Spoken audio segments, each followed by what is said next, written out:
तो आज हम बात करने वाले हैं हिरमन हेसे के क्लासिक नॉवल सिद्धार्थ की। जी बिल्कुल। ये कहानी है एक ऐसे नौजवान की जिसके पास मतलब सब कुछ था। इल्म, इज्जत, एक प्यार करने वाला खानदान। लेकिन उसे फिर भी लगता था कि उसके पास कुछ भी नहीं। बिल्कुल। और आज हम उसी सफर को समझने की कोशिश करेंगे कि हकीकी इल्म आखिर मिलता कहाँ से है। किताबों से, उस्तादों से, या फिर जिंदगी की ठोकरों से। ये वाकई इस कहानी का मरकजी सवाल है। हैसे हमें एक ऐसे सफर पर ले जाता है जो बहुत से रास्तों से गुजरता है। जी। सिद्धार्थ पहले ब्राह्मणों का इल्म आजमाता है, फिर सन्यासियों की शदीद रियाजत, यहाँ तक कि गौतम बुद्ध की तालीमात भी सुनता है। लेकिन उसका असल सफर तो तब शुरू होता है जब वो ये सब रास्ते छोड़ देता है। बिल्कुल। तो आज का हमारा मिशन यही है। हम सिद्धार्थ के सफर के उन अहम मोड़ों का जायजा लेंगे और ये समझेंगे कि हर तजुर्बे ने, हर खुशी और हर जख्म ने उसे हतमी सच्चाई तक कैसे पहुंचाया। जी, आइए इस कहानी की गहराई में उतरते हैं। तो कहानी का आगाज एक बहुत ही, आप कह सकती हैं, आइडियल सेटिंग में होता है। सिद्धार्थ एक ब्राह्मण का बेटा है, ज़हीन, खूबसूरत। हर कोई उससे मोहब्बत करता है। उसका दोस्त गोविंदा तो उसे एक देवता की तरह मानता है। लेकिन अंदर से वो बेचैन है। उसे आत्मन यानी रूह का जौहर वो अपने अंदर महसूस नहीं हो पाता था। सही। ये ऐसा ही है जैसे कोई आपको मोहब्बत पर हजारों किताबें पढ़ा दे, लेकिन आपने कभी मोहब्बत महसूस न की हो। बिल्कुल। उसे लगता है कि उसके वालिद और असातिज़ा ने भी उसे सिर्फ पढ़ा है, जिया नहीं है। और यही एहसास उसे बगावत पर मजबूर करता है। और क्या जबरदस्त बगावत थी। वो सीधा अपने वालिद के पास जाता है और कहता है कि मैं घर छोड़कर सन्यासियों के साथ जा रहा हूँ। और वालिद जाहिर है गुस्से में आ जाते हैं, इनकार कर देते हैं। लेकिन सिद्धार्थ बहस नहीं करता। वो बस वहीं खड़ा रहता है, खामोशी से, पूरी रात। ये एक बहुत ताकतवर लम्हा है। वो अपनी खामोशी से दिखा रहा था कि उसका इरादा अटल है। जी। और आखिरकार उसके वालिद को हार माननी पड़ी। ये रवायती इल्म से उसकी पहली और सबसे बड़ी अलहदगी थी। बिल्कुल। वो कह रहा था कि इल्म तजुर्बे से आता है, सिर्फ सुनने या पढ़ने से नहीं। तो वो और गोविंदा समनों यानी सन्यासियों के साथ शामिल हो जाते हैं। 3 साल तक वो सख्त रियाजत करते हैं, रोज़ा, दर्द बर्दाश्त करना, अपनी खुदी को खत्म करने की कोशिश। हाँ। लेकिन आखिर में सिद्धार्था कहता है कि ये भी एक धोखा है। ये तो बस खुद से फरार है, जैसे कोई शराबी शराब में पनाह लेता है। ये एक इनकलाबी सोच है। उस वक्त तो सभी नफ्स को मारने की तालीम दे रहे थे। सही। और सिद्धार्था कह रहा था कि ये रास्ता ही गलत है।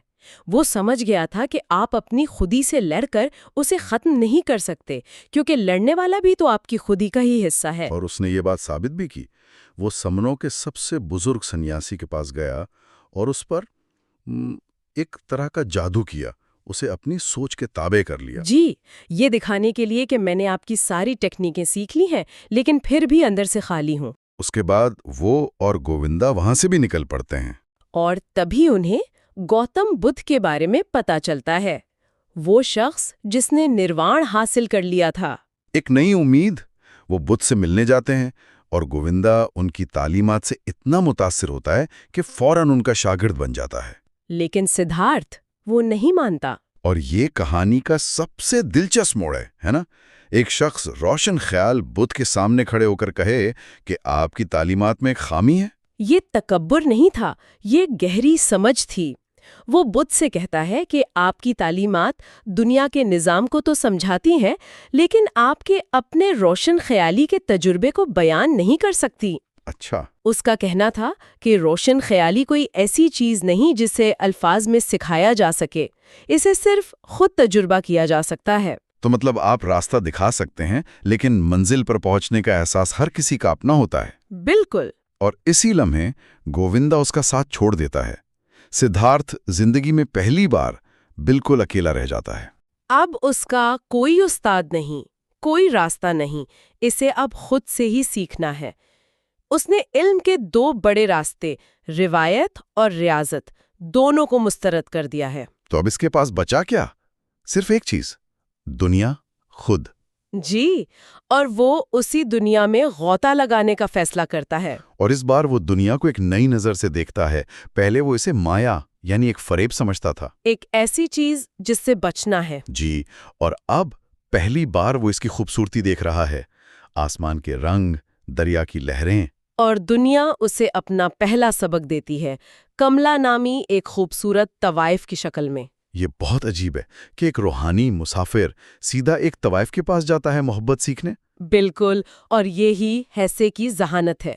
वो कह रहा है कि रूह और जिस्म अलग नहीं है। हाँ, तो कमला भी उसकी उस्ताद थी। जी बिल्कुल, वैसे ही जैसे समन या बुद्ध थे। वो उसे सिखाती है कि अगर तुम्हें मुझसे मोहब्बत का फन सीखना है तो तुम्हें पैसे, अच्छे कपड़े और दुनिया में एक मकाम चाहिए। और सिद्धार्थ ये चैलेंज कबूल करता है। वो कामास्वामी नामी एक अमीर ताजर के पास जाता है।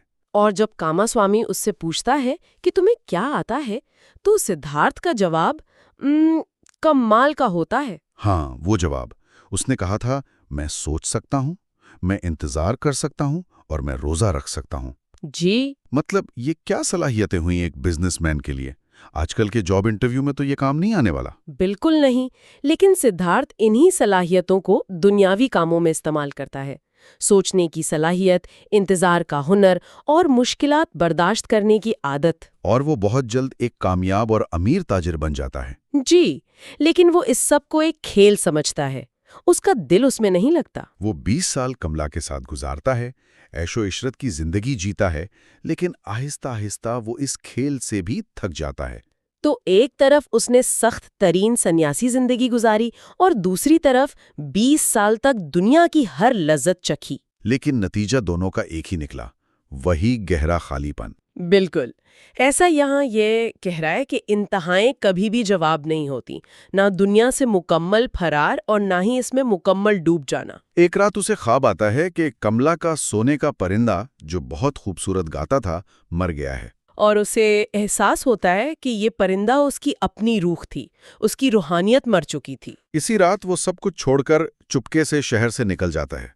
उसे ये भी नहीं मालूम होता कि कमला उसके बच्चे की माँ बनने वाली है। जी शहर छोड़ने के बाद वो इतनी गहरी मायूसी में होता है कि एक दरिया के किनारे पहुंचकर खुदकुशी करने का सोचता है। उसे लगता है कि उसकी पूरी जिंदगी एक नाकामी है, एक दायरे का सफर जो उसे वहीं ले आया जहां से वो चला था। और ठीक उसी लम्हे जब वो पानी में गिरने वाला होता है, उसके अंदर से ओम की आवाज गूंजती है। ये सिर्फ एक लफ्ज नहीं है, ये कायनात की बुनियादी आवाज है।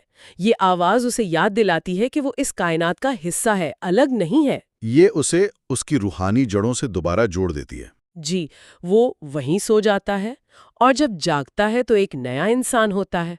वहीं उसकी मुलाकात अपने पुराने दोस्त गोविंदा से भी होती है, जो उसे पहचान नहीं पाता। और सिद्धार्थ फैसला करता है कि अब वो इसी दरिया के साथ रहेगा। वो वासुदेव नामी एक बूढ़े मल्लाह का शागिर्द बन जाता है। दरिया यहाँ कहानी का मरकजी किरदार बन जाता है ना? बिल्कुल, ये वक्त की अलामत है, जिंदगी के बहाव की। वासुदेव कोई फलसफा नहीं सिखाता, वो सिर्फ सिद्धार्थ को कहता है, दरिया को सुनो। और सिद्धार्थ सुनना सीखता है। वो दरिया की आवाज में हजारों आवाजें सुनता है, बच्चों की, मरते हुए लोगों की, मोहब्बत करने वालों की। वो सीखता है कि वक्त एक धोखा है, माजी, हाल और मुस्तकबिल सब एक साथ मौजूद हैं। और फिर कई सालों बाद कहानी में एक और ड्रामाई मोड़ आता है। कमला अपने बेटे के साथ वहां पहुंचती है। जी, बुद्ध के दर्शन के लिए सफर करते हुए। दरिया के पास उसे सांप काट लेता है और वो मर जाती है, लेकिन मरने से पहले अपने 11 साला बेटे को सिद्धार्थ के हवाले कर जाती है। और यहाँ सिद्धार्थ के सफर का आखिरी और सबसे मुश्किल सबक शुरू होता है।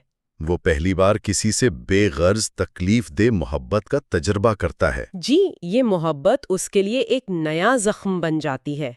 इसका बेटा, जो शहर में पला बढ़ा है, एक बिगड़ा हुआ और जिद्दी लड़का है, वो अपने बाप की सादा जिंदगी से नफरत करता है। और सिद्धार्थ उसे अपनी मोहब्बत से जीतने की हर कोशिश करता है, लेकिन बुरी तरह नाकाम होता है। ये मोहब्बत उसे वो जख्म देती है जो सन्यासियों की रियाजत भी नहीं दे सकी थी। बिल्कुल, पहली बार वो उन आम लोगों का दर्द समझता है जिन्हें वो हमेशा हकीर समझता था। आखिरकार एक दिन वो लड़का कश्ती लेकर भाग जाता है।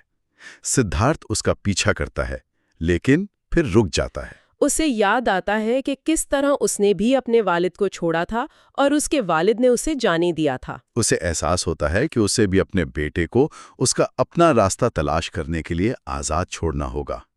लेकिन क्या ये एक बाप की जिम्मेदारी से फरार नहीं? एक सतह पर यह बिल्कुल फरार लगता है, लेकिन हेसे के नुक्ता नज़र से सिद्धार्थ को ये तकलीफदा सबक सीखना था कि सच्ची मोहब्बत किसी को काबू करने का नाम नहीं, बल्कि उसे आज़ाद छोड़ने का नाम है।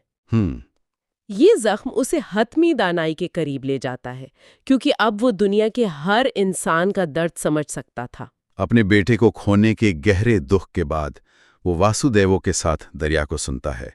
इस बार वो तमाम आवाज़ों को एक साथ सुनता है, खुशी, गम, गुस्सा, मोहब्बत, और ये सब मिलकर एक लफ्ज़ बनाती हैं, ओम, कामलियत। उसे रोशनी ख्याली मिल जाती है। वासुदेवो मुस्कुराता है, ये जानकर कि उसका काम पूरा हुआ, और जंगल की तरफ चला जाता है। कहानी का इख्तिताम बहुत खूबसूरत है। बूढ़ा गोविंदा, जो अब भी सच की तलाश में है, वापस आता है। वो सिद्धार्थ से, जो अब नया मल्लाह है, कोई दानाई की बात सिखाने को कहता है। और सिद्धार्थ कहता है कि दानाई को अल्फाज में नहीं बताया जा सकता। वो कहता है कि हर सच का उलट भी इतना ही सच होता है। जी, और सबसे अहम चीज इल्म नहीं, बल्कि दुनिया से मोहब्बत करना है, जैसी वो है वैसी ही। गोविंदा को ये बातें समझ नहीं आती, लेकिन जब वो एहतरामन सिद्धार्थ के माथे को चूमता है तो उसे एक झलक नजर आती है। उसे सिद्धार्थ के चेहरे में हजारों चेहरे नजर आते हैं, एक कातिल, एक सिंध, एक मछली, एक बच्चा, एक खुदा। जिंदगी के तमाम रूप एक ही लम्हे में। और वो समझ जाता है कि सिद्धार्थ ने वो कमाल हासिल कर लिया है जिसकी वो सारी जिंदगी तलाश करता रहा। तो आखिर में सिद्धार्थ की कहानी यही बताती है कि रोशन ख्याली का कोई एक फॉर्मूला या नक्शा नहीं है।